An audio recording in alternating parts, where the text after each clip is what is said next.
अस्सलामुअलैकुम, मैं आपकी होस्ट मुस्कान। आप देख रहे हैं सोच न्यूज़। कराची से रिपोर्ट कर रहे हैं यहाँ Siddique. Secretary population welfare department Hafeezullah Abbasi और डायरेक्टर एडमिन शाह फैसल ज़हीर ने RHSA सेंटर की incharge medical officer doctor Shahnaz Khawaja और district population welfare officer Mukhtiar Ahmed Memon का भरपूर इस्तकबाल किया और इन्हें फूलों का गुलदस्ता भी पेश किया। सेक्रेटरी ने RHSA सेंटर में किए गए काम का जायज़ा लिया और RHSA ट्रेनिंग सेंटर का रिबन काट कर इफ्तिताह भी किया। इस मौके पर डिस्ट्रिक्ट सेंट्रल की टीम, TCI की सीनियर मैनेजमेंट और एपका सिंध के चेयरमैन जनाब अब्दुल कुद्दूस शेख और इनकी पूरी टीम ने भी भरपूर अंदाज में शिरकत की। इजलास में सेक्रेटरी जनरल सिंध कदीर हुसैन और सीनियर रहनुमा मोहम्मद कयूम लारिक, सैयद हुसैन शाह, मोहम्मद राशिद अख्तर, याकूब भुट्टो, रोशन आरा और दीगर ने भी शिरकत की।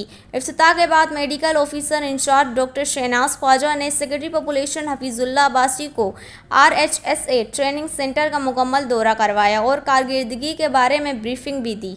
इसके बाद सेक्रेटरी और डायरेक्टर एडमिन शाह फैसल ज़हीर ने डॉक्टर शहनाज ख्वाजा और इनके स्टाफ की बेहद तारीफ़ की। इसके बाद जनाब मुख्तियार अहमद मेमन ने जनाब हफीजुल्लाह अब्बासी और आने वाले मेहमानों को सिंध की सकाफती अजरक और टोपी का तोहफ़ा पेश किया। डॉक्टर शहनाज ख्वाजा और अब्दुल कुद्दूस शेख और इनकी टीम ने गुलदस्ते भी पेश किए। एपका के चेयरमैन जनाब अब्दुल कुद्दूस शेख ने सेक्रेटरी पॉपुलेशन और डायरेक्टर एडमिन को मुलाजमीन को दरपेश मसाइल के बारे में तफसीली ब्रीफिंग भी दी, जिस पर सेक्रेटरी ने मुलाजमीन की शिकायत को गौर से सुना और इनकी जायज़ मसाइल जल्द हल करने की यकीन दहानी कराई।